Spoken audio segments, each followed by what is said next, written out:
What phone are you using right now? So why did you start a YouTube channel? But this time next year, what are your thoughts on where Twitter will be? I think they're excellent, but I just don't think the utility's there for me. In the ground, hopefully. Off the top of my head. I have some, let me, one moment, that's a tough question, Ross. Today I get to have a conversation I've been looking forward to for a while now with a tech content creator here on YouTube, Damien Wilde. And if Damien looks familiar, it might be because he's created YouTube videos for the likes of 9to5 Google, Android Authority, and his own personal channel, Damien Wilde. Racking up over 3.5 million views on his personal channel and over 5 years at 9to5 Google, he's become a familiar face here in the tech world. If you've watched any Pixel videos in the last couple of years, you will have almost certainly been suggested some of his content. It's not all good news, however. He is a Hull City fan, but we'll let that slide. So, Damien, welcome to the channel. Pleasure to be here. No, good.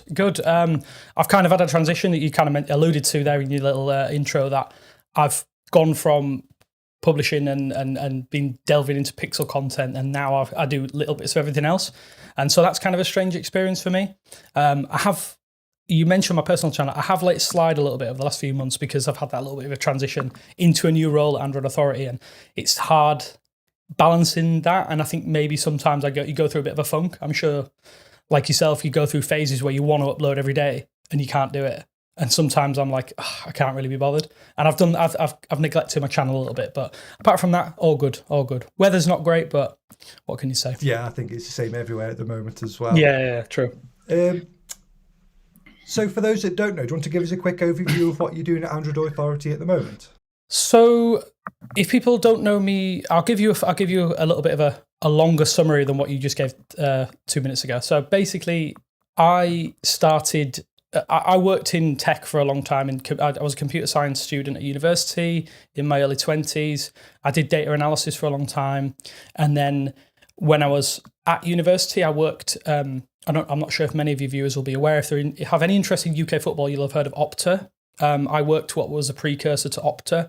So I did lots of data analysis on football. Through that job, it kind of became clear to me that the more fun side of things was being a journalist. And I said, I'm going to go be a sports journalist. Within a year or two of me being a sports journalist, I worked in the golf industry, I worked in football as well. I was always interested in tech, and I never picked up a camera until I started studying journalism. This is back in 2013. As soon as I picked up a camera, I don't know what it was. It was like, I guess it's like Excalibur. Is it Excalibur, the sword that they pull out the stone? As soon as that happened, I knew I want to do something with the camera. And so I was lucky enough to do a little bit of stuff with like golf instructional videos, and I worked on a YouTube channel for a golf media publication here in the UK. And on my weekends and stuff like that, I would take the work camera, don't tell anyone about that, and I'd make little videos to learn like After Effects and stuff. And usually that was with the technology I had lying around. So it might be something that I have in my pocket, my phone, whatever it happened to be. And I was consuming a lot of tech media anyway, because I probably am a big nerd, like an old school nerd. And so I just decided, right, why don't I just start making videos for my own personal channel here and start uploading them? And at first, well, like everything, they were terrible. Don't go back and watch them. I've unlisted a lot of them because they were so bad. Like, I was so nervous to speak on camera, even though I trained to do TV production at university. So I was like really uncomfortable, but I forced myself to do them because I knew that if I get good at them, it might turn into something special. And through that, through uploading my own videos, someone from 9to5 Google must have been watching the Nexus content I was doing at the time. I think Pixel's only been out for about a year. And it just so happened to be that I went from making videos for my own channel. I said, do you want to host here at 9to5 Google? And I kind of was like, I'm not sure if I've got the confidence to do it. And I just said, whatever, I'm going to dive in. And yeah, 5 years later, I ended up in a position I never thought I would be in, and I switched allegiances to Android Authority. And obviously I know that Android Authority is not the channel that it once was, but we're trying to get it to the point where it's going to be a bigger name in the space, because, yeah, I've done Pixel for a long time, but covering different things is definitely, I think, where my passion lies. So that's kind of like a backwards way of getting into YouTube. You started working for a company who then got you doing some YouTube content for them. Yeah, and basically. Then you started doing your own. Normally, you started doing your own and then... Yeah, it's weird. I was about 25 when I did my master's for university, so I wasn't like a young kid, and I like did the videos because I was the young person on the team. So it was like, oh, you know how, yeah, you're young, you must know how to use a camera. And I was like, I've only just picked one up a year ago. And then I had to learn everything on the fly. And like everybody knows, when you learn on the fly, you make mistakes. But I think in some ways, YouTube is good like that you can make the mistakes and every video you see improvement. And I think doing my personal channel, I was trying to do one video a week. And even now that seems impossible to me now because of like how much stuff I do day to day. But yeah, the amount of things that you learn just putting stuff out there and you get feedback, or like you know as well as anyone that sometimes you're your own worst critic. I definitely am. I will watch things like from a year ago and think that was absolutely terrible. Why did I do it? And yeah, I think I learned through the process of like making mistakes and doing things. And yeah, if I'd known what I know now, it would be a completely different experience. But that's just how it is, I guess. Yeah, when I started, I watched a lot of YouTube educational content beforehand, and it was everyone said the same thing. It doesn't matter, just get started. No one's going to watch your first videos anyway. Yeah. And then my first video got like 25,000 views, and it was awful. And I was like, great, this is not what was advertised. But you just roll with it, don't you? Yeah, I think you've had a similar experience for me than Ross in that I put a video out there and I was expecting it to get no views, and it went from like 0 for months and months, maybe hit 30, 40 views. They were probably my mates, and I didn't want to tell my mates about it. I thought it was a bit embarrassing. I still get embarrassed when people put my videos on in the background. So like I'll go to someone's house and they'll be watching my content. I'm like, please don't do that. That is so cringe. Because you know that when you're sat in the editing bay editing yourself, you point out all of your own flaws and all of your own mistakes. And so when someone's watching it and they're like, it's almost like it's amplified. But yeah, I think with YouTube, you just got to do it. I think some people will say, oh, I will only do it when I get this camera, or I'll only do it when I get this microphone. I think genuinely just like back when I started making, and I'm sure most people were the same when like 10 years ago, the smartphone camera video was terrible, but I was just like, I'm going to do that. And if it works, it works. And I think sometimes that's a roadblock for people. Just go out and do it and learn on the job, if that makes sense. Yeah, I had the Pixel 2 XL at the time, and I just used that, the microphone from that, the camera from that. Yeah. It was fine. Like I think it got me to like nearly 4,000 subscribers just with that alone. Well, see, that there you're winning already, aren't you? You like reach a point where you've proven that it isn't about the gear; it's about the message that you're sending out there. And I think sometimes that latches onto people more so than the visuals, because the visuals can come later and the audio can come later. Yeah. I just want to quickly jump on this then. So I remember seeing on Twitter that you left 9 to 5 Google and then you were going to take a little break. And then next thing, like a week later, big transfer news, you signed for Android Authority. How did that come about? Was that so like... Yeah, no, it was a weird... No, see, I guess, like, so I'm 35, so I'm not a young guy in that I understand that sometimes being loyal to a company is something that's ingrained up in maybe my age group, and that I've only had like 3 jobs out of university, so it's been weird for me to ever change a job. I'm very routine driven, and so it came about that, without going into specifics because I don't think that would be fair to do that. The opportunity arose to join Android Authority and do something within the same space but slightly different, which is always kind of nice to do. And I had to weigh up my options, and it looked like a good opportunity to do something that is, like I say, staying in the same space but not changing things too drastically. And I think what a lot of people probably don't know about the tech industry in general is that most of the time people are quite friendly. So you know people from certain publications, you know people from certain channels. There are pitfalls in that certain people will gatekeep, like in any industry, and they won't like open doors for fellow like YouTubers or fellow industry kind of colleagues, as I would call it.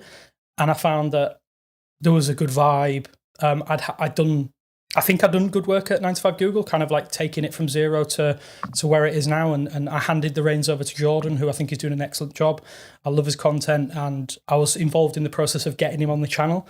And I think, this was just an opportunity to try something new. I've been there for 5 years, and hey, who knows? I may in 5 years' time, I may be back at 9 to 5 Google. I may be at a different publication. I'm never that kind of shutting the door on things, but I love my time there, building something from scratch. And yeah, it was a really big learning experience. But AA offers something slightly different that was a little bit of like a change. I think I needed a new challenge, and Okay, that's very football speak, isn't it? But yeah, I was kind of in a position where I was like, I weighed up some certain options, and I was like, if I don't do it, I'll probably regret it. So yeah, here we are, basically.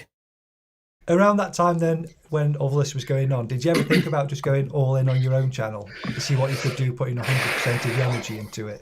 Yeah, see, that's a tough question, Ross, because you think about that all the time. I think knowing lots of other creators, some of my friends are big, like have managed to go from like doing it part-time to now full-time. I think I'm very much, like I said to you before, I'm very much a routine-driven person, and I like a structure. In the back of my mind, I probably will regret not just going whole hog on it. I think for me, it was a case of I probably should have done it at an earlier time and rode that wave, that initial wave. I think tech in YouTube is definitely more like, what would it be? More like categorized, and you kind of like pigeonholed into things a bit more now. It's tough to do broad tech. There's only a few major channels that do broad tech. So I'd never really had like too much of one interest in one space. Obviously I did a lot of pixel content and stuff like that, which I kind of know very well. But yeah, no, maybe one day I will. Maybe I think it's a young man's game a lot of the time, and I think it's a tough one for me to dive in and just drop everything and stuff like that. I think my girlfriend would be supportive, but I think for me it might be a bit tough. It might be a bit tough to just completely go all in. I don't know where I'd start, if that makes sense. Yeah, it's like the YouTube world's changed a bit now. It's like you have to niche into a niche to really get going before you can start to broaden it out even a little bit now. Yeah. But there are upsides to that. Like your channel, I think I've got 13 videos on this channel, and it's like flying. If I had carried on posting the pixel videos and not started to plan this content, I think it'd be monetized by the end of January. Yeah. So like, it does have its benefits. Yeah, I think to jump in on that point, I think sometimes if you can spot patterns in YouTube as well, like if you can see them from far away, and like I feel like I'm blowing my own trumpet a little bit here, but I feel like because I've done data analysis previously, I can see where things are going quite well. You've got years in the game as well now. A little bit, yeah, a little bit. I think the game is definitely changing now. Obviously, with AI coming into play, I'm a little bit worried about that. I think that's one thing that would put me off trying to go whole hog on my own thing. But like, I'm lucky in that I have a little bit of a support network. When I first started uploading videos, it felt very isolated and solitary. But I think people now connect a bit more than they used to. So like if, say for instance, someone needs a contact at A brand or B brand, if they want to, like a close friend of mine, I'll make sure that that introduction is smooth and that they like, I would never pull up the ladder and be like, no, I'm not going to do that for you. I'll try my best to kind of lift everybody up at the same level, because that lifts everyone up to higher heights, I think. But YouTube's a tough game. I think it's quite stressful. I think that I don't like stressors at the best of times, so that puts me off trying to do it. But that's what they said. Is it rising tide rises all ships? Yeah, something like that. Yeah. Can you tell me a little bit about the process of making a video at Android Authority then? Do you get complete say on what you're doing or the process, or does it have to be workshopped? So I've been lucky in that at 9to5 Google and at Android Authority, particularly at 9to5 when I first started, was they gave me a completely blank slate. So it was, if you want to do this, do this. So I kind of made certain content types. I think I said I'm going to master those. So be that like an Android update, for instance, or like a deep dive into specific pixel features and settings. Nobody was really doing that at the time, I think. And I think that helped to grow the channel. So having like a blank slate was good because it made me think on my feet. I think that like little bit of pressure. At Android Authority, it's similar. It's not quite the same. I definitely workshop the team more because there's a bigger writing team that I can delve into. And I'm trying to get more people on the channel so we have more faces that people are aware of, because I think it's almost essential in this era of AI potentially taking a lot of writing jobs in general across wide swathes of journalism, that people are going to have more than one string to the bow, and getting people on the channel gets people more aware of these particular writers and personalities. And I think, AA is a little bit more collaborative. I definitely still have full control of what I'm doing. I think I probably earned that trust now, 5 years of doing kind of building a channel from scratch and doing that and going from like, I think when I started at 9to5, it was something like 13,000 followers, something like that, which I don't know if they were legacy or not, but I think it was about 260 when I left, 260,000, which is not great in 5 years, but I think people are less likely to subscribe to a brand than they are a person. But yeah, in terms of control, I still have lots of it. Yeah, when you're doing it for your own channel, then do you still bounce ideas off of other people, or is that like a solo? Oh, most of the time it's solo. Yeah, to be fair, I think when I do stuff on my own channel, I think I definitely have a lot more freedoms because obviously it's my voice. I don't have to worry about obviously any potential. Well, you could argue that I could potentially sour certain relationships if I said certain things, but I think a lot of people, what they'll tend to do is with a YouTube video is if they have a concept, they'll either go really hard one side or really hard the other. So it's like, this is the worst thing that's ever happened, or this is the best thing since sliced bread. And I think sometimes most things fall right down the middle, unless, you know, like certain features. So for my own channel, I'm a little bit more, it's not diplomatic. I think I will always, even if I have a bad product that I want to talk about, I'll always highlight, because every single bad product has at least one redeeming feature. It's very rare that you have something that's completely terrible. But yeah, I kind of like have to think about it more for my own channel. Yeah, you can kind of see when someone's trying to big up a bad product, because I won't name the product recently, but there was like a webcam that came out and I watched a couple of videos on it, and there was a couple of people that was just like, you could tell that they were just looking for good things to say about it, and like they were showing the camera itself on the screen giving an example, and it was just terrible. And you could tell that they were just fishing for nice things to say. Yeah, I think you have to. I think that's where journalistic principle comes in. And it's tough. It's tough. I'm not expecting someone who isn't trained in it to know and how to be like objective. But then the downside is, I find with my own channel, I find negative comments a bit more like annoying, because I think people want it to be one or the other. Like I say, they want to be really, really, it's the best thing ever. There's nothing wrong with this product. And you just get people who are complete ends of the spectrum. This is the worst thing I've ever used. This is the best thing I've ever used. There's hardly anybody in the middle. And then you get people reviewing your review. But the problem is, you get people, yeah. No, I just chose not to talk about it. Like, I don't have 4 hours. Do you want me to go deep dive? Like, there is content creators who do that, but I'm not ever going to be one of those. I'm going to talk about the things I really enjoyed. Yeah, it's tough. It's a tough game. I think I take things personally on my personal channel, which is why I probably don't upload as much as I should. And most of the time I try and keep it tailored to what I do on a day-to-day basis, be that like on a weekend or whatever it happens to be. Yeah, I'm brutal with managing the comment section on my personal channel, but we'll get onto comments. Yeah, sweet. So the niche you fall into is tech. So who are your tech YouTubers that you like, your go-tos? So one of my close, I'm saying close friends, he probably won't agree with me now. I don't know if you've seen Bite Review, Tom. He's a good friend of mine. You need to check him out. His is really aesthetic-based iPad lifestyle content. He's one of my close friends. One of my other friends is Ben, who runs Lover Tech. I tend to prefer smaller channels, if I'm being completely honest. I'd rather support channels that are like maybe emerging as well. I don't have a huge amount of go-to tech creators that are not like in my direct circle, because I tend to watch gaming content anyway. If you're consuming and making a lot of tech content during the week, it sometimes feels like a big overload.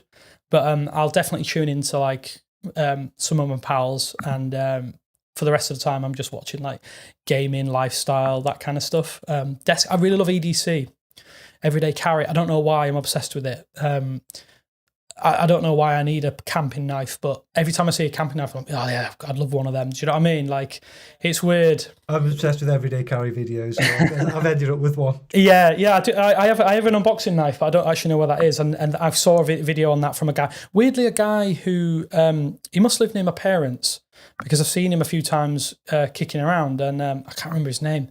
I don't actually subscribe to him, but it comes up a lot on my feed. And yeah, he's done a lot of like really like, you know them like bug out bags. I do like a little tiny EDC, and it's like as big as a wallet, and it's like, oh, I've got my water treatment pills, and I have like a line, and then I have aspirin. It's like, I'm like, yeah, it's really cool, but at the same time, is that ever going to happen that you need this? But I find it really fascinating. So most of the time, if you can count EDC as a offshoot of tech, I'll watch a lot of that. And Accessorize Me is still the top dog on that. I don't know if you've seen Accessorize Me. He's been around for a long time, but visually, everything he does, I think, is absolutely excellent for that particular niche.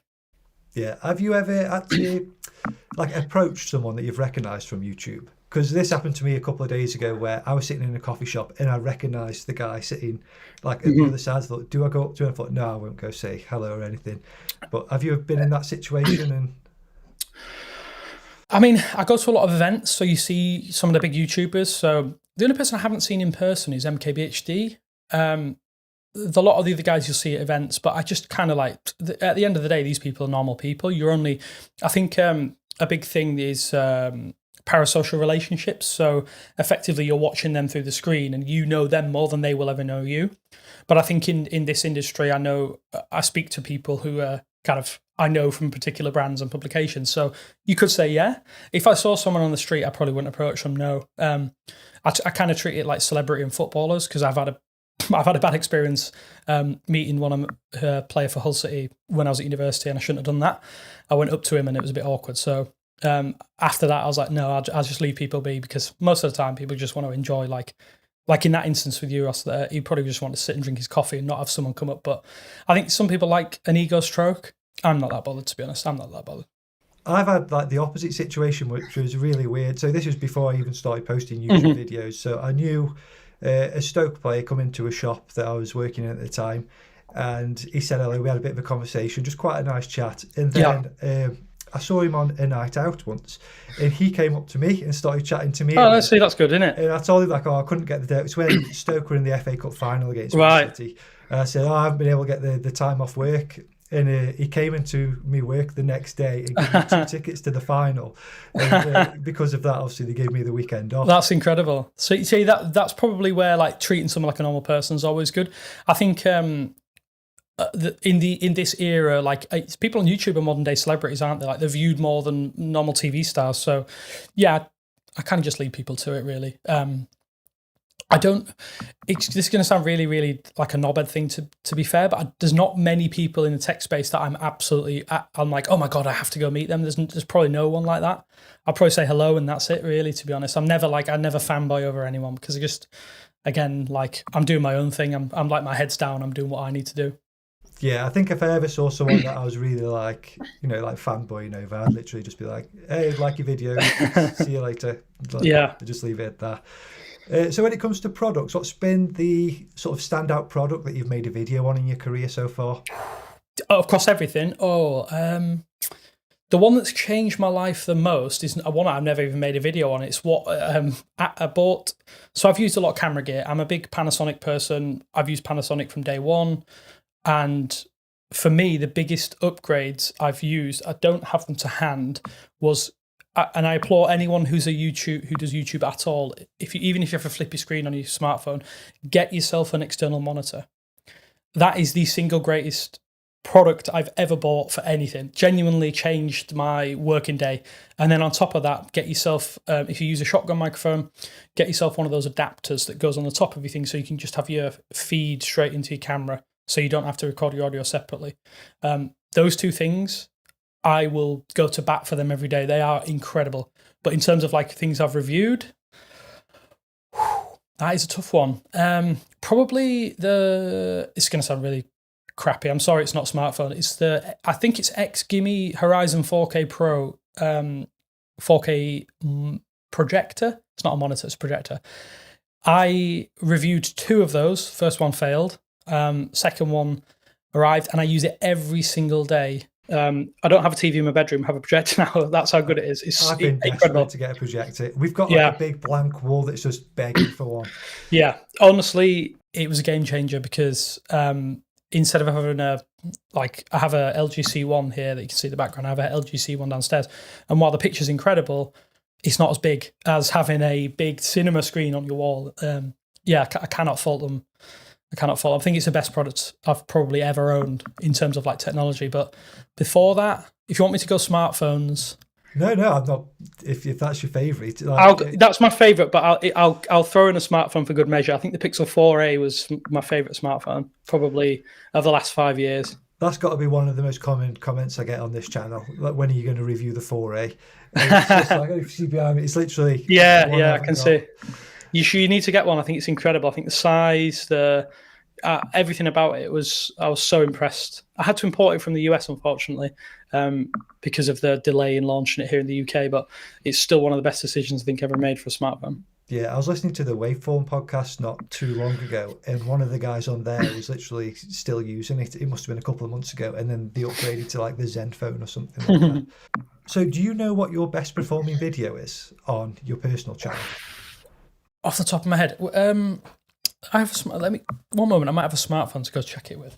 No, I know what it is. I was just you know what it is. I'm going to go check. Sorry, I'm going to lean back and grab my. See, I'm currently using.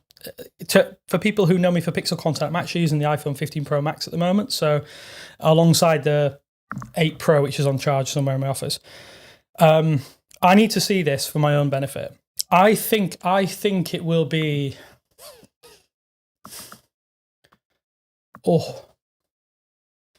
I think it was the Z Fold 4 until recently. I think it could be. The problem is I don't really check my personal channel as much as I should. If we're looking at YouTube Shorts, I think it's one of my YouTube Shorts. Oh, it I might was be looking nothing for one unboxing. Long form. Long form. I did look at your YouTube Shorts. You've got some massive YouTube Shorts on there. Yeah, I don't know. I mean, YouTube Shorts is a weird game anyway, but I'm sorry, I'm cheating. I'm cheating. No, I'm not going to cheat. I'm not going to cheat. You tell me, Ross. It's a Samsung Galaxy S6 2 years later video, 170,000 views from 6 years ago. Did you know that people are still commenting on that video? No, I didn't. Well, the most recent one's like a year ago, but for a video that's like 6 years old, that's absolutely amazing. Yeah. That's actually weirdly that phone. So that phone, I bought it. And I think it was in and around the time when the 6P was due to come out in like the October.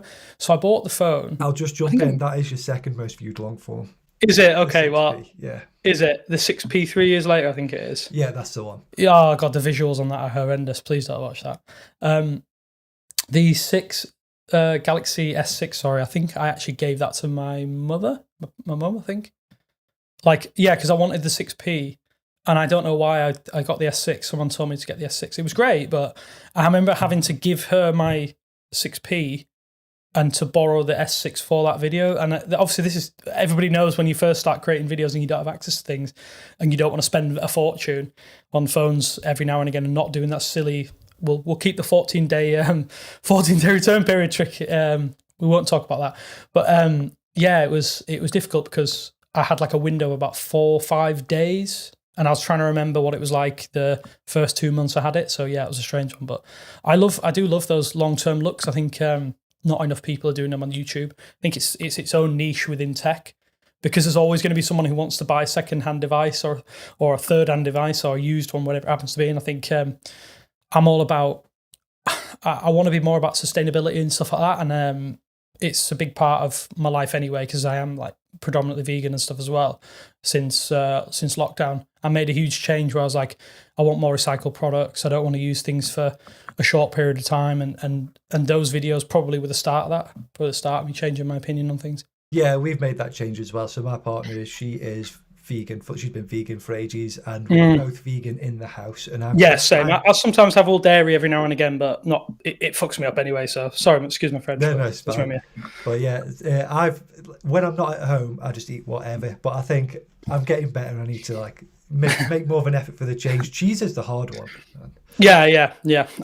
I was a dairy boy, but like it causes me a lot of discomfort anyway. To be not getting too graphic, but yeah, I think that definitely ties into what I want to do. If I'm going to do more videos for my own channel, it'll be more long-term looks at stuff. Because I think there's a big audience for it. I think not everyone, like I say, not everyone can afford £1,000 every 6 months.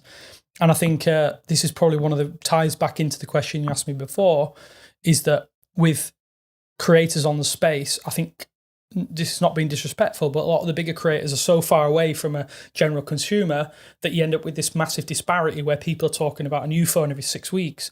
And that's not the real world. Most people are not using them phones and comparing them directly.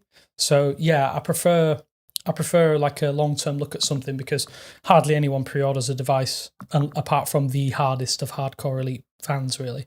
Yeah, I mean, those kind of videos have got legs as well. Like, they just keep going for years and years. 'Cause people are always going to be looking back at what it's like over X period of time. Yeah. And I think maybe this year, that kind of niche has got a bit more of attention. I've noticed personally, like, I think one of the guys that's coming on, maybe, in fact, later this week, I'm chatting to him. He's doing the similar thing for iPhones. And it's gone really well for him. Started off on TikTok, moving to YouTube. And yeah, it's going really well for him. So do you spend a lot of time diving into your comments then, the comments section? No, not really. I think sometimes you can get too hung up on things. I did originally. I don't really read comments, to be honest. I'll read them every now and again, like the first couple of hours, and then I just ignore them. I think, I don't know if it's a YouTube Studio on my phone or whatever happens to be, but I sometimes don't get notifications anyway. I'll get them for a certain period of time and then it just stops.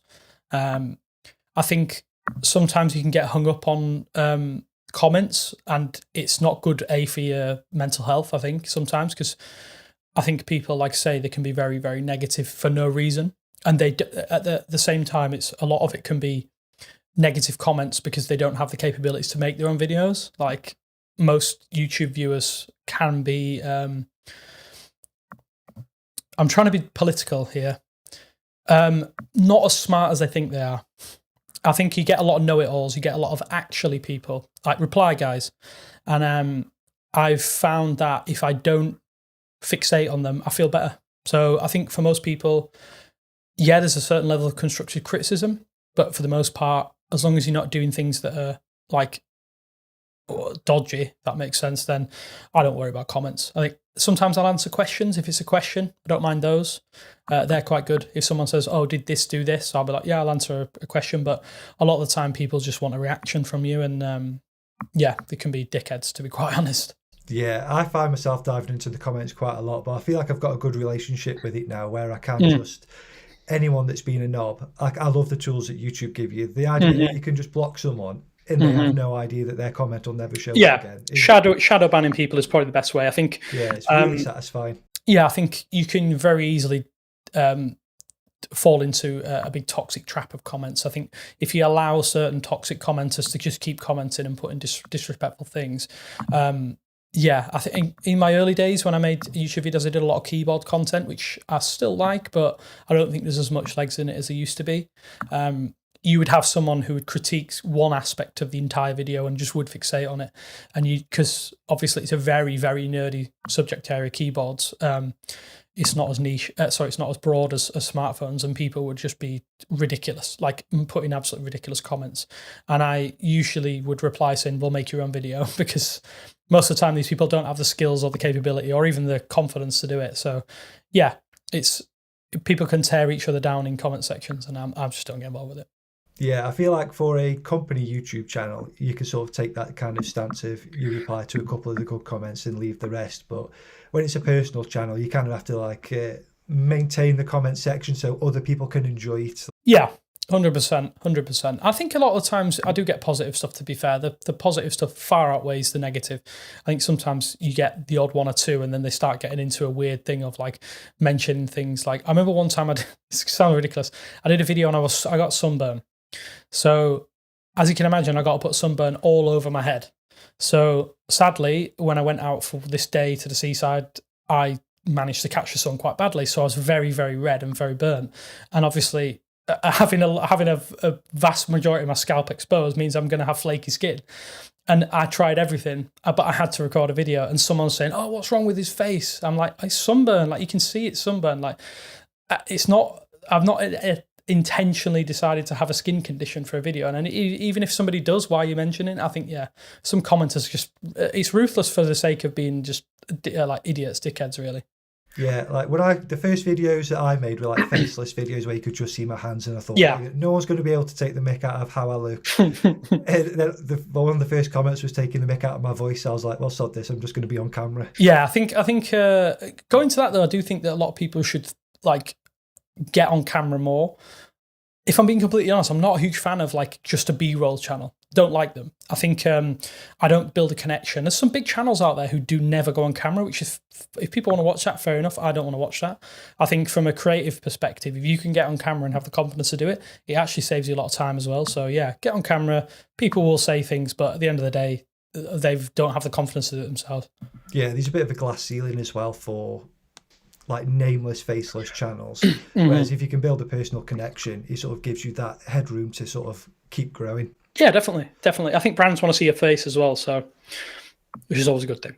Yeah, so you've touched on AI already, and with how AI is going in the last 6 months, have you been testing it in relation to your content? I've used it for like, I don't know if you use Photoshop, Ross, but I've tried Photoshop's generative tool, for like cleaning up images, and I gotta say it's absolutely excellent. So like you can ask it to remove reflections, which is a huge thing with shiny tech that's annoying as hell. And not having to use CPL filters for certain things is really nice. Or like using an ND filter to lower the brightness of stuff. I think my biggest concern is that people will use it to rip content from people. So like take something and rewrite it in AI. And that's going to be quite scary. But at the same time, as a tool, on top of all the other things that you maybe can do, like video editing, photo editing, I think that's going to be really useful. I don't think for video it's going to be too long before we get competent AI video editing, but I just don't think they're going to have the narrative skills to do what a normal person can do. So I'm hoping that it doesn't affect video editors and videographers and YouTube content creators much. But hey, I could be proven wrong. Yeah, I've been noticing it when people have been using it. You can tell like just by the way a sentence is structured or something like that. So I've been able to spot it, but it's just going to get better and better. And then I think it's good. I think in that instance, it's very good if you have a script and you want it to be checked over. You can say, how could I restructure this sentence? I have used it a couple of times for that, not very often, or sometimes you can use it as a cursory research tool. So say, for instance, you're doing an in-depth dive into a particular product or a particular service, and you can say, give me an overview of this if you're not sure of, say, a concept. But I'd always say don't use that as your only source, because some of the information is completely wrong. Like I've asked it about myself, and it says I'm a GP, I think. There's a guy with the same name as me who's a GP. I'm like, but that's not me. So I've asked about this person who works for this company, and yeah, I think it's very good at specific things. It's not good at broad things, but maybe we'll get some more implementation on stuff like image and audio editing that'll be useful. But for now, I can't really see a great deal. Yeah, I've been tempted to try out. I've got the new Google Pixel somewhere. Yeah, and it's got that audio thing that cuts out like background noise. Well, it will do soon. So I'm tempted to try that when that like gets released on it. But other than that, I've just been playing around with like ChatGPT. I've done nothing work-wise on it yet, anyway. Yeah. I think it's good if you want to do things like create a spreadsheet. I've done it for like spreadsheets for tracking prices and stuff, which is very useful.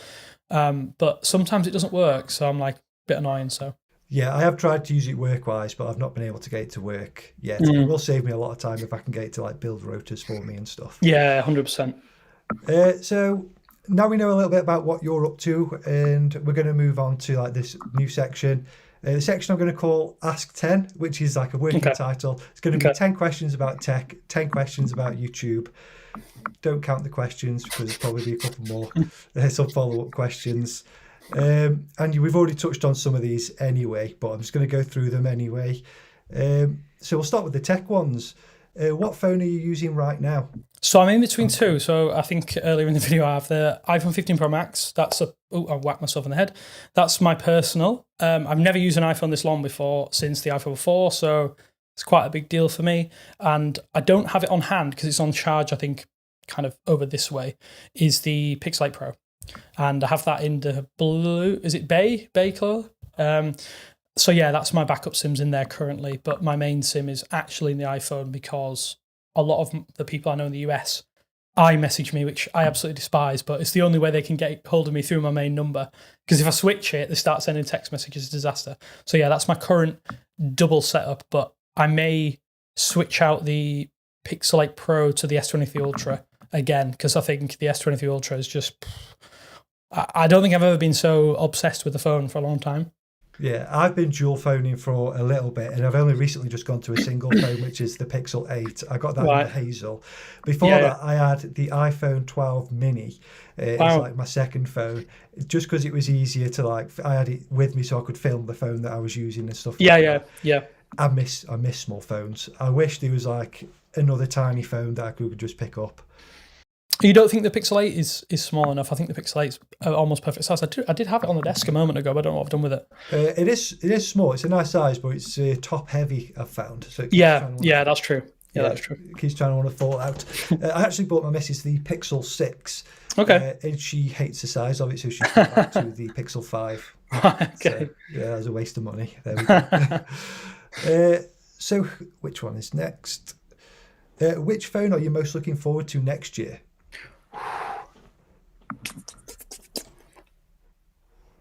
I'm interested to see what happens with the Nothing Phone 3. And that's because from the Nothing Phone 1 to the Phone 2, the difference was quite big. And the Nothing Phone 2 was excellent, genuinely excellent for its price. So I'm interested to see what happens there. It'll be a bit obvious to say the S24 Ultra because it's like going to be a rebuttal to the iPhone 15 Pro Max and the Pixel 8 Pro. I think if the S23 Ultra was so genuinely so good, I've not used a Samsung phone that long since the Note 9 was my main phone a long time ago. So yeah, I'm excited to see what they do with that. Just whether it's going to be a quantum leap, I'm not so sure. But yeah, they're the ones that I will probably have on my radar in the immediate term. Beyond that, I'm interested to see what happens with the Pixel Fold 2 if they do another one. But I'm not 100% sold on foldables at this point in time. I think they're excellent, but I just don't think the utility is there for me. Yeah, I had the Galaxy Fold, the first one, and I had the issue that everybody else had. So the screen broke and you get one free screen replacement. So I'd sent it back and they replaced it for me. And then a couple of months later it went again. So, but luckily they just gave me a refund. And right, okay, that's not too bad then. Yeah, I think they were expecting a couple of issues. But yeah, Pixel Fold 2, I would like to see. Obviously, it was lacking a lot this time around, so I'd like to see what they actually do with it. But then the Pixel Watch 2 is kind of made me think, maybe they won't do too much with it. Yeah. But yeah, just going a bit off topic. For me, the Pixel Watch 1, the first one, I thought big bezels, not great battery life. There's two things that they need to fix here. They've got to fix those two things, and for me, they fix neither. Like the battery life's a bit better, the bezels go exactly the same. I've got it on now, so yeah, it's not too bad. I've got to say, I'm an Apple Watch person. To be fair, I never used an Apple Watch until last year when the Series 8 came out. And I had one for a few months to test with the Pixel Watch because I used a Pixel Watch until about April. And then I just said, right, I want the... I didn't have an iPhone. I just bought the Apple Watch on its own because I think the accessories, the fitness tracking, the hand washing, because that's a big thing for me because I constantly want to wash my hands. And yeah, it's incredible. I absolutely love it. I can't get enough of the Apple Watch. It feels more like a small computer than a smartwatch. And I now understand why people love it, but it's mainly because I don't have vibrations or anything on my phone apart from haptic feedback for texting. So I know when I have a text message. So yeah. I used the Ultra, the first Ultra, for a little bit when that came out, and I loved it. I wish I'd never swapped, to be honest, but here we are. Someone bought it off me, so now I've got the Pixel Watch, which with terrible battery life. So, whose tech events do you look forward to the most?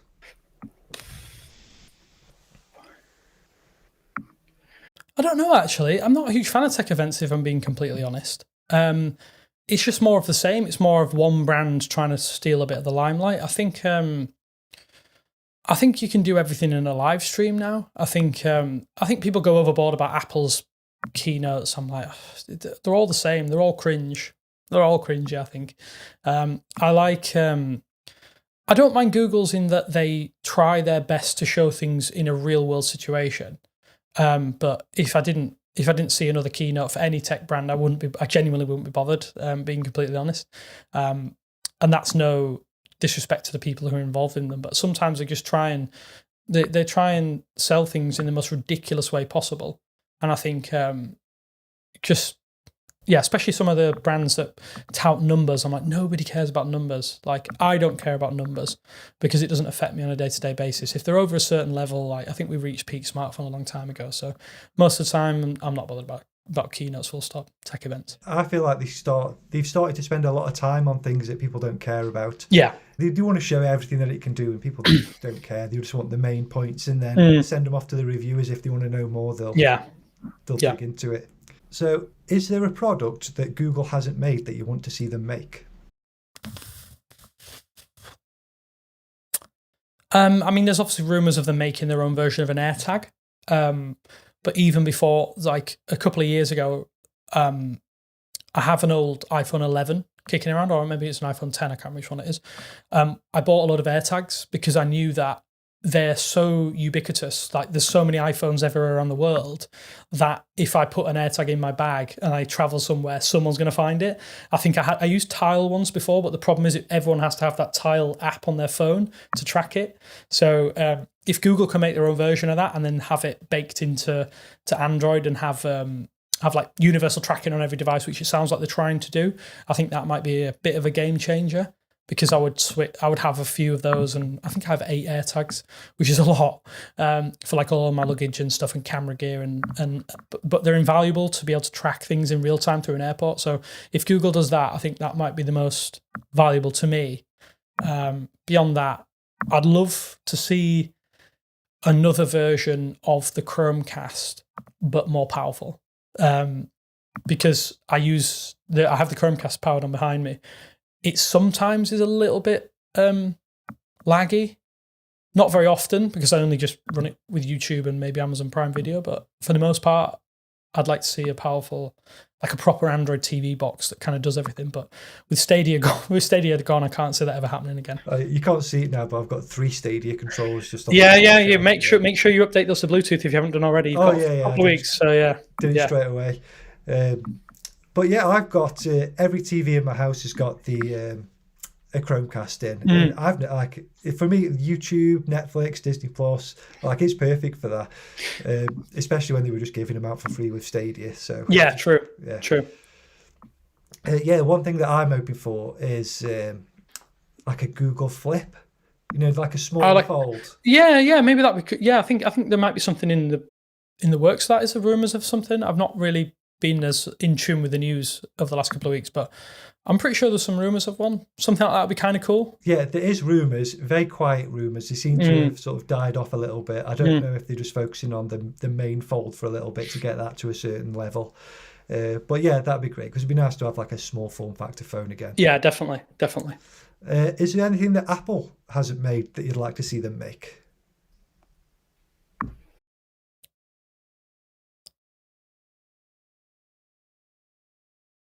Well, Apple will eventually do a foldable, I imagine. I'm interested to see how they handle that. To be honest, I'd like to see them do more with the iPad. I bought an iPad during lockdown because I'd used like cheap Nokia tablets, which are fine, but I wanted something a bit more like powerful that can do like on the fly video editing if I ever needed it. And I was sick of carrying around my 15-inch MacBook Pro at the time. And their implementation of a mouse was just horrendous. So I'd like to see them fix the mouse cursor on iPad and maybe create like a hybrid OS that's like a little bit more like Mac OS, but less like a big iPhone.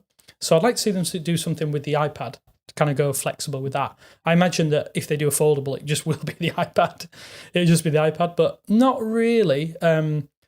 It's weird. I've slowly crept into the. I hate the term Apple ecosystem, but it's the only way to describe it. I have a lot of Apple products now that I didn't have 24 months ago. Yeah, they start to creep up. You think, oh, I'll get this one, and then I'll get. It's more so like for work purposes. So like I have a gaming PC, and I've always built PCs. So for video editing and stuff, I used a PC, and then I had so many issues with it over the last 12 months with like RAM issues and stuff like that I just bit the bullet and bought the Mac Studio, and that's genuinely changed my life.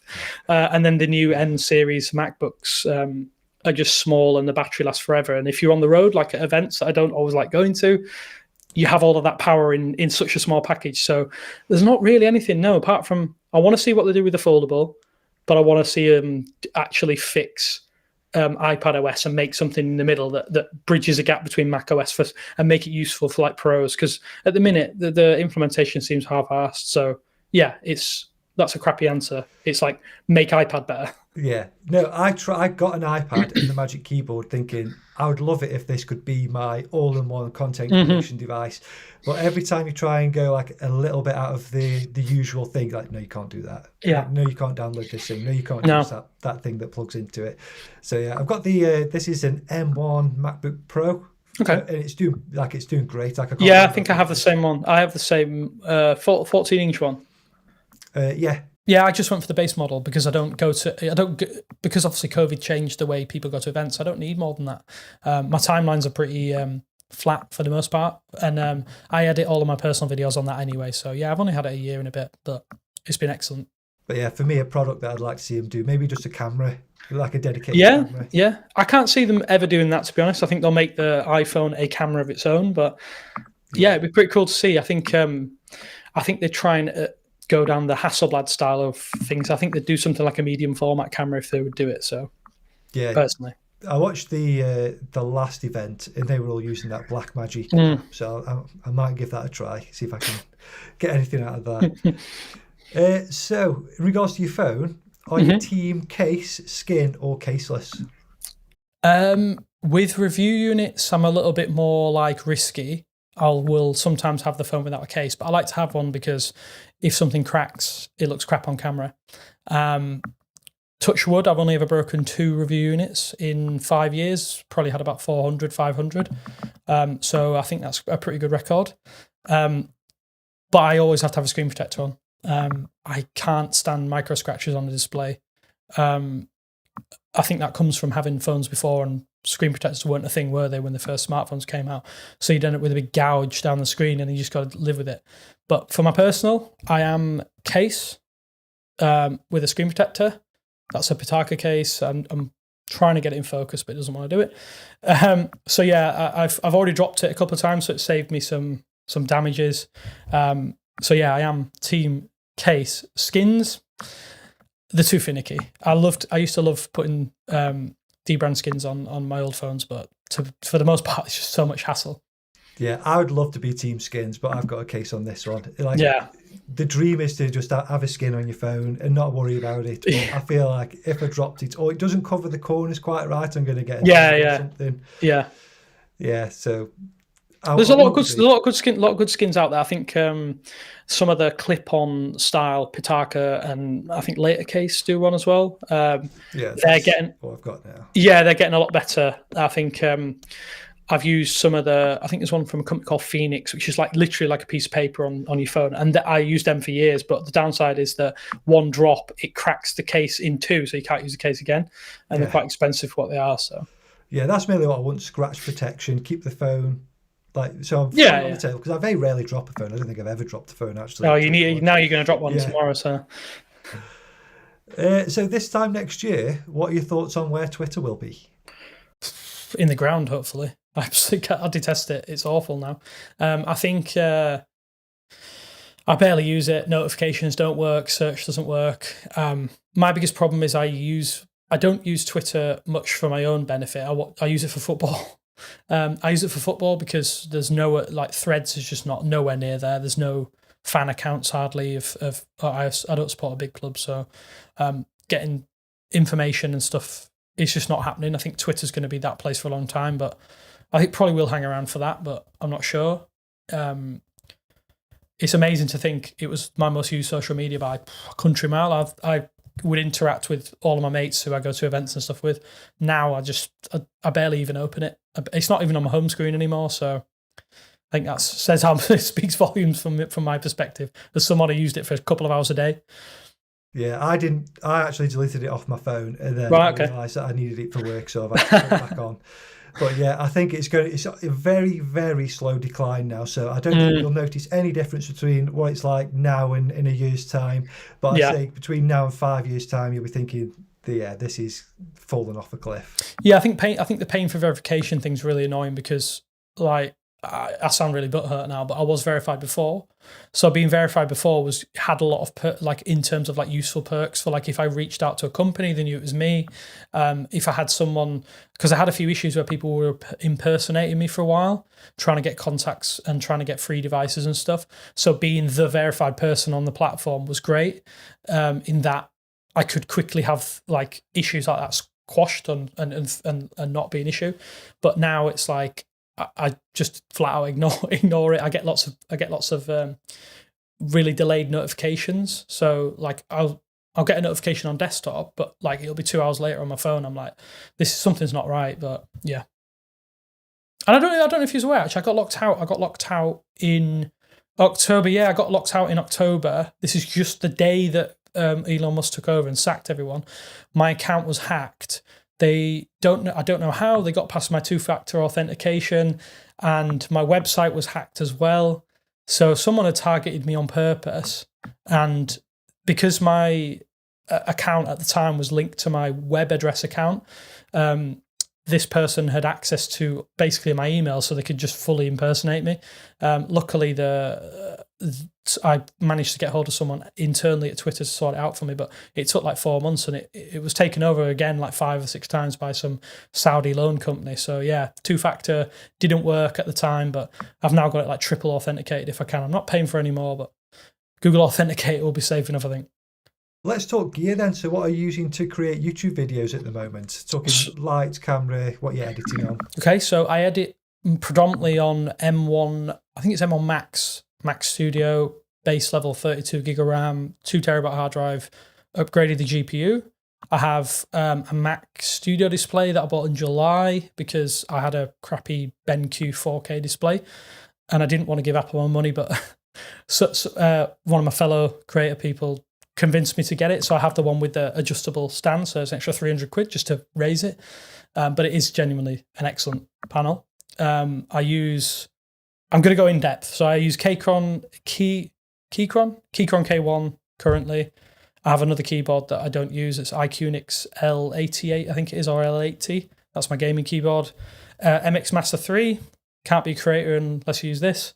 Yes, MX Master I think is just excellent for like creatives. Currently I'm talking to you on the Lumix S5 2X. I have a Lumix S5, which is my B cam, or my A-roll cam most of the time. I have, which you can't see, I have the Rode NTG3 shotgun mic. That's my main microphone. The most common light that everybody uses, Godox SL60W for like with an umbrella. I have a couple of Falcon Eyes lights as well. And what else do I have? I use all Lumix lenses as well, my lens setup, and I record to SSD on the S5 2X because recording to SSD is a dream. You don't have to have these finicky broken SD cards all the time because they're crap.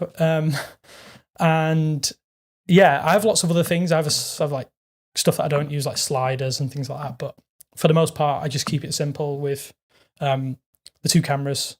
The lights are fine, and then my desk setup. Are you using Final Cut then?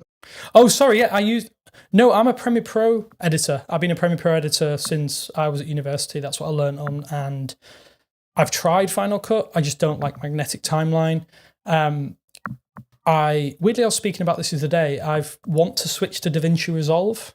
I think DaVinci Resolve, I've used it a few times and it seems excellent, but because I use Photoshop, Audition, After Effects, it makes 0 sense for me to cut out Premiere Pro from that equation. So the switch is probably not worth it for me from a workflow day to day. Yeah, I started on DaVinci Resolve, and after like 3 or 4 times where stuff just didn't save, I gave up on it, and now I'm using Final Cut. I use Final Cut. But I've been tempted to move to, what's it called?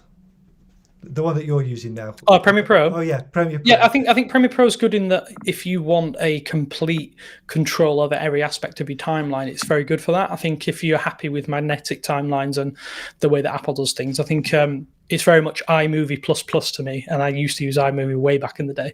I feel like there's a lot more people making plugins for it as well. Like there seems to be some of the videos that I've seen anyway seem to have like really helpful plugins that people are using, like especially with AI, where it can just run through and cut out all the gaps and stuff like that, which would be helpful for me because the amount of times I have to like repeat myself. So question 10 then for this section: are you Spotify, Apple Music, or YouTube Music? YouTube Music, yeah, I'm a YouTube Music person. I was a huge Google Play Music uploader. I had all of my library on Google Play Music, so losing that would be soul destroying. I was an early adopter of Spotify, so I was on like, I don't know if it was it must have been alpha or pre-alpha. I remember being on Spotify back in the day, and their music discovery was incredible. So I was Spotify for a long, long time. I've tried Apple Music; it's not for me. I think if I could be bothered to switch away from YouTube Premium, I would use Spotify again. But YouTube Music's fine for me because I like listening to like mixes. So like I like listening to like 1 hour long track, and I don't think Spotify does that as well, because they just have like mixes where it's song, stop, song, stop. So yeah, YouTube Music's perfect for me. I think it's improved a lot. I think a lot of people are disrespectful towards it, which I can kind of understand, but I actually think it's underrated because it has the biggest library, because it has everything that's on YouTube as well. So yeah, for really niche stuff, I think it's great. Especially like YouTube Premium is an absolute steal that you get the YouTube Music with no ads or anything. Yeah, I think for a family account, I have all of my family on it as well, and like being able to put it on the speaker, put it on the TV, and everything syncs is amazing. I have an electric car as well, so, and that's powered by Android Automotive. So if I'm listening to something in here, I can just pick up where I left off in the car, so without having to plug my phone in, which is great as well. Yeah, I listen to a lot of podcasts on YouTube Music as well. So right, okay.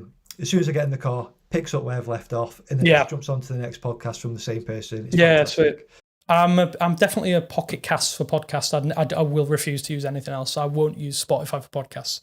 Refuse to. When it comes to podcasts, people like the platforms tend to have like a cult following. Once you find your podcast platform, you're not going anywhere. Yeah. I'm not going to leave Pocket Cast. It's on my dock. I have it on my dock on every phone, so that's how much I listen to podcasts. I've just noticed I've kept you for an hour. Are you free for 10 more questions? Yeah, of course I am.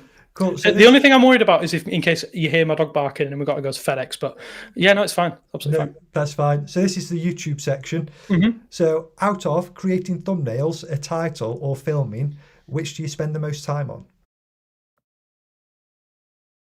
Probably filming. Yeah, probably filming. Titles just comes off the top of my head. Thumbnails, I hate making thumbnails. But I understand some people treat it like an exact science and spend more time on a thumbnail than do the entire video. I don't think I'm ever going to be that person. Yeah, for me it goes thumbnails, filming, and then title. Because when I'm thinking of the video, I'm also thinking of the title. So I tend to already have a couple to go off of it. Yeah. How often do you check YouTube Studio? I used to check it every day, multiple times a day, but now I don't check at all. I just leave it. If I get a notification, I'll read it. I'll check it. When you get the monthly emails, or you sometimes they've started doing that new roundup every month. I'll read that. They're quite good. Yeah, they're quite good. I'll tune in for those. But other than that, I don't really bother, because I think you end up being obsessed with the numbers more than the actual process. And that's probably why I haven't uploaded for a while, because I was obsessed with the numbers as opposed to the actual creating of stuff. So. Yeah, I check it all the time. I feel like I need to delete it off my phone now. If I can keep it on my laptop, then it'll tone down the amount of times that I'm actually just checking it. Yeah, definitely. So if you had to start again, but pick a different niche, which niche would it be, and what kind of content would you choose? I think I'm not going to say EDC because I think it's too close to tech. I'm not sure. Probably travel videos. Watch a lot of travel videos. In that, it's just a person with a GoPro and they just walk around and film. Like if I had to, I feel like I'd be letting the viewers down if I just used a GoPro for everything.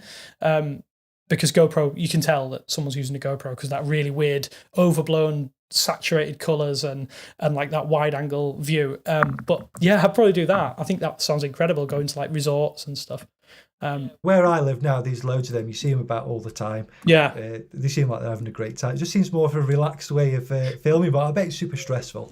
Well, yeah, I think anything that means I don't have to spend as much time in the editing bay would be incredible as well. I think, and that looks like the dream, because you can just cut big sections out and it doesn't matter what piece of software you're using, it's going to look the same anyway. So yeah, I think that'll be it. Travel, something to do with travel, not like a travel vlogger, but like a travel experience person. That makes sense. Yeah. So do you get recognised from the work you've done on YouTube? In public, no. I've never been spotted by a single person in public. At events, I've had a couple of people speak to me, but not very often. Mostly, it's going to sound weird. It sounds really cringe. It's mostly the PR people for the brands. because they're the ones that you see on a majority basis, and they'll know you from maybe looking for channels that they want to sponsor and stuff. For my personal channel, no, I've not had a single person. So how long ago was it when you uploaded your first video? I think so. I'm going to include student projects in this. I think it was 2013. So these are all on the private side of my channel for YouTube. I uploaded all of my student TV stuff there. So 2013, so it'll be a decade. Probably a decade coming up. Might have passed, actually. Might have passed. So I have been uploading in some form to YouTube for a decade. For tech content, it will have been 2014, maybe. End of 2014. I think was the first one I did. Maybe Boxing Day. I think it might have been Boxing Day 2014, so 9 years coming up. Yeah, like a New Year's resolution, and then just say, "Oh, I'll just post it now." Yeah, I think so. I think I was just like off in between Christmas and New Year, and I was like, everybody does. You reach that point where you're like, "What day is it?" And I just said, "Do you know what? I'm going to make a review of a keyboard that I had," and I think I just did it. I think it's just because I bought it in the like pre-Christmas sale or something, and I sat and made the entire video in about 10 hours. So, what advice would Damien from today give Damien from a decade ago in terms of YouTube? Get on camera straight away, I think. Get on camera straight away and stay in that one space. Become like an expert in one area, because everyone's going to just go to you for that stuff. One of my favorite creators is a guy called Taki Udon on YouTube, and he does like gaming handhelds. So he recommended this, the Retroid Pocket 3S. So it's an little Android gaming handheld. And he's just done that, only ever done gaming handhelds. And I'm like, that's insane, because you know every single thing about everything, and you become like a bit of an oracle. And I think I probably would have done that. I probably would have just done, I probably would have done Android updates, actually, because I actually really like that. I really like doing those videos. So yeah, they do really well for you. Whenever you post them, I can't believe like for something so detailed, and like it's a long video as well. Like, they do really well. Take a really, really long time to put together as well, because you have to learn about every single instance of what's happening on a phone, like user facing. So yeah, I bet when you did the first one, you're like, "Oh, I'm glad that's done well." Then yeah, that you put into it. Yeah. But I probably do that. I probably do that from a personal channel. I think delving into stuff like that. So why did you start a YouTube channel? I just wanted to learn After Effects. That's my genuine answer. I wanted to learn how to use After Effects because I had a fairly solid knowledge of Premiere Pro. I just didn't know how to use After Effects, like you do motion graphics and stuff. And I wanted to do some basic projects, and like, because you can do full motion graphics, or you can use motion graphics in video, and that's what I wanted to learn. So what would you rate your YouTube videos out of 10? A bit of self-reflection. I'll go 6.5. I'll go 6.5. What do you think you could do to knock them up to 7.5? What would the next step be? I think be a bit more picky about what I'm shooting. I think sometimes I'm very much like get it out the door, whereas I know some people who are very perfectionist. I'm not as much of a perfectionist as some people, so I probably would be a bit more like attention to certain details, and I try and have a bit more of a consistent aesthetic, I think. Is there anything about being a YouTube creator that surprised you or caught you off guard? The time it takes, I think. I think a lot of people think it's really easy to sit down and shoot a video, come up with a concept, shoot a video. There's so much work.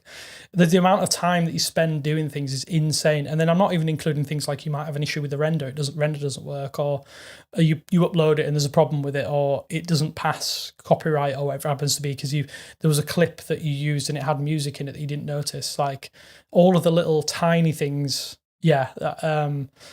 If you just told me that 10 years ago, I probably wouldn't have bothered. But yeah. Yeah, for me, I think it's being comfortable chatting to people on camera, or just chatting to a camera. It's really difficult to get used to it. And I think only this year on my YouTube videos that aren't like an interview like this, where I've got comfortable just talking to a camera. Yeah.